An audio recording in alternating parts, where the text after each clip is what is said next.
Hey, welcome back, Horror Hounds. My name is G, and G is for horror. And it's been a couple of weeks. Last week was Halloween. Quite busy on my front. Carved a bunch of pumpkins, watched a bunch of horror movies.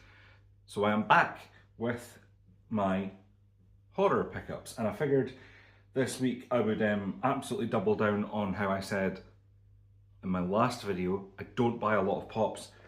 So that turns out that's just a lie at this point, which is awful.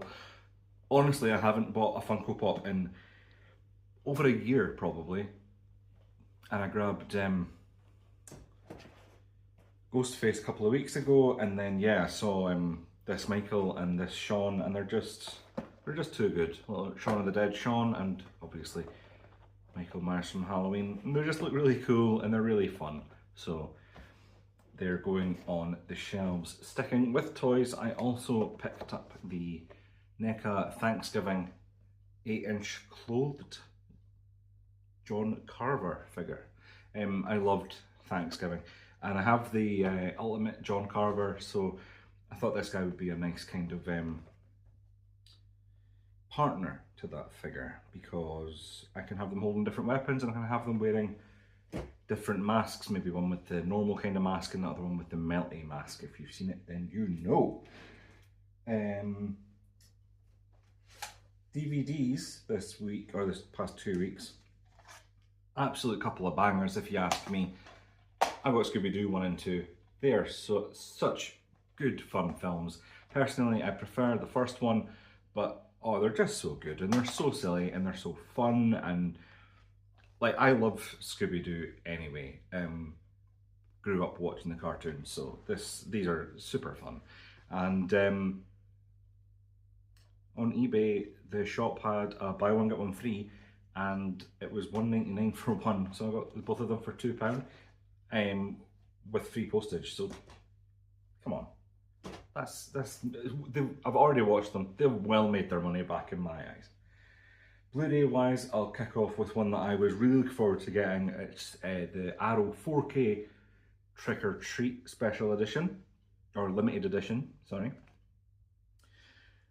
Really digging this new artwork. I think that's really cool. So that's a slip case, a sleeve, if you will, and then I've got the classic artwork here on the 4K itself. But this is reversible sleeve, a reversible cover, sorry, and it's got the new art on the other side. But I like having them both. I like the sleeve with the new one, and then the classic one is when you open up and see it. So yeah, we've got the disc inside, we've got a kind of making of book with some really cool pictures, a really great image of Sam on the back, and we've got some art cards of the characters, and on the back of those is the classic artwork. That's a great shot. That's so cool. Love Trick or Treat. Love watching it every Halloween. Yeah, can't really say any more than that. So I don't think I'm going to get rid of my DVD. I'll probably keep the DVD and the 4K, because there's no need. But you know, just today, I'm just going to work down this pile here. Just today, newest pickups, 30 Days of Night. This is still, in fact, in its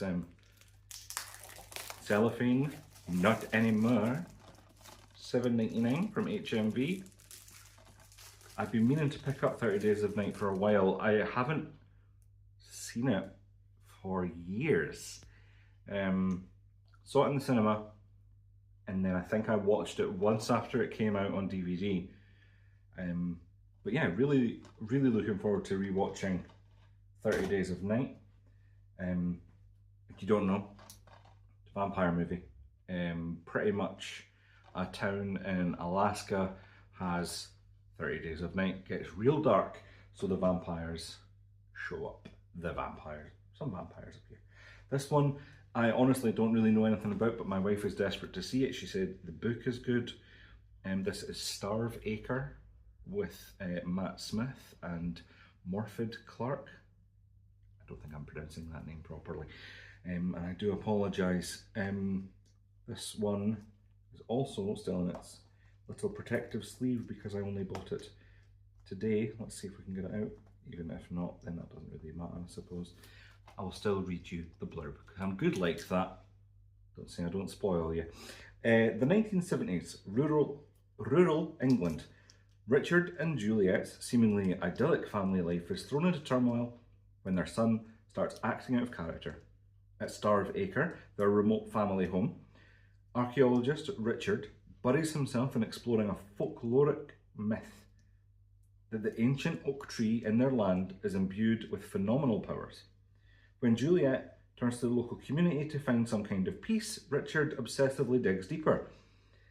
An unexpected discovery soon occupies the couple's attention, and dark and sinister forces unwittingly allowed into their home offer a disturbing possibility of reconnection between them. This sounds really interesting. It kind of, I think it was like last year or something this was due to come out. Anyway, it just appeared on shelves one day, so I picked it up for us today. The Awakening is one I picked up off of Amazon, sadly, but it was dirt cheap, and again, my wife and I really fancy watching this one. I'll take it out with wrapper. Daniel over at Cobweb's channel has said how much he enjoyed this, so I'm looking forward to it. Post World War I England, 1921. An author and paranormal skeptic is invited to a countryside boarding school by the headmaster to investigate rumours of an apparent haunting. But just when she thinks she has debunked the ghost theory, a chilling encounter makes her question all her rational beliefs. This sounds really interesting. It looks like it's got a great atmosphere, so I am very much looking forward to that one. This one is from Germany because finding it on Blu-ray in the UK was proven difficult. I cannot read German, so I cannot read you the back. However, it says Halloween Haunt here, but it's just, it's known as Haunt more generally, I guess. And Tales of Halloween Haunt is really good. It's a extreme haunted house kind of walk through.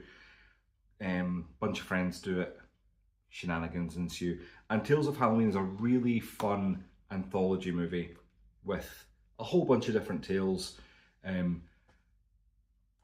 of Halloween. You'll be shocked to hear.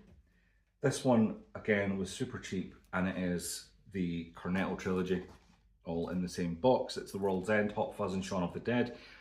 I owned Shaun of the Dead. Well, I owned Shaun of the Dead, it's right there. However, this was super cheap. This was like £8, and it's 3 movies, and they're all great. World's End's probably the weakest, but worth it for Shaun of the Dead again. Such a great movie. So yeah, happy to add that to the collection. I'm sure you probably don't need to hear too much about those. What else do we have here? We have, now, talking of Hot Fuzz, this one says, "Here comes the fuzz." This is Wolf Cop. This is from 2000 something, I believe. It seems to be utterly ridiculous. I'm pretty sure it's quite new, like 2020 or something. Like it's generally quite new. It is, and it's a complete 77 minutes long, which should really tell us everything we need to know. But it looks like a lot of fun. And again, shout out to Daniel at Cobweb's channel. He turned me on to this and said it was worth a watch, and why not? You know, 77 minutes, it's probably going to be a pretty good laugh. I'll crack open a beer, watch that one, and enjoy it. And this one I've heard so much about, yet to see it, so I'm really looking forward to watching this. Overlord. I've heard this is really good. This is soldiers fighting monsters, pretty much. So it's got on the back, "Nothing can prepare you for the mind-blowing mayhem that is Overlord." Mega producer J.J. Abrams creates an insanely twisted thrill ride about a team of American paratroopers who come face to face with Nazi super soldiers unlike the world has ever seen. Overlord is an unrelenting, non-stop action epic that you have to see to believe. Well, there we go. Let me actually just read the blurb for Wolf Cop. Small-town cop Lou Garou, really, drinks too much, and when bad things happen, he tends to look the other way. One night, acting out of character, Lou follows up on a disturbance call in a remote area, but shortly after he arrives on the scene, he blacks out. When he wakes up, he can't remember anything, his senses are heightened, and his hair is growing at a rapid rate. That night, Lou's transformation from man into rage-fueled werewolf takes shape. Wolf Cop is one cop's quest to become a better man, one transformation at a time. That sounds pretty silly, pretty great. And last Blu-ray here in the pile is another kids one, but I think it is really excellent, is Monster House. It's a really great movie.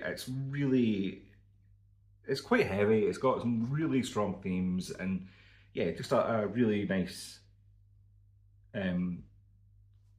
Halloween kid appropriate spooky time. You need this kind of stuff. I think this Scooby-Doo, you know, Gremlins, you need gateway horror, because we will not have horror fans without gateway horror for younger people. So this one's got young DJ. Good grief, I have my spectacles on. The rating on this is tiny. Young DJ always knew there was something strange about the old Nebercracker house across the street. When the house becomes a living, breathing monster, DJ enlists his pals Chowder and Jenny to learn the secret that keeps the house alive. Suddenly, they find themselves in a hair-raising battle with an unstoppable entity and must save the neighbourhood from total destruction. Devastation. They pretty much mean the same thing. Really looking forward to rewatching this one. And I also picked up White Day for the PS5. White Day, a labyrinth named school. This is a Korean survival horror game, which I have heard is okay. It was very cheap online, so I grabbed it and I thought, you know, it's going to be worth a little playthrough, right? I think I gotta give it a shot. Maybe put the disc back in its tray so it doesn't get totally wrecked. Here we go. Happy days. Explore the eerie, oh man, Yondu, I hope that's right, high school, and uncover the dark secrets of the building's tragic past. Evade murderous janitors, encountering terrifying phantoms, and solve mind-bending puzzles. Unravel a twisting narrative with 10 unique endings. Will you make it out alive? I mean, I did make it out of school alive, only just. I did go a bit of a rough one. And I don't have it here, however, I will give honourable mention, because it's sitting over there, because I've been playing it, the new Halloween and Ash vs Evil Dead PS5 game. Well, it's on loads of things. Kind of from Retro Realms, a 16-bit looking platformer. So much fun, really good stuff. So yes, that is it for this episode, Boils and Ghouls. Thank you so much for joining me, and yeah, keep it creepy, and I'll see you next time. Bye.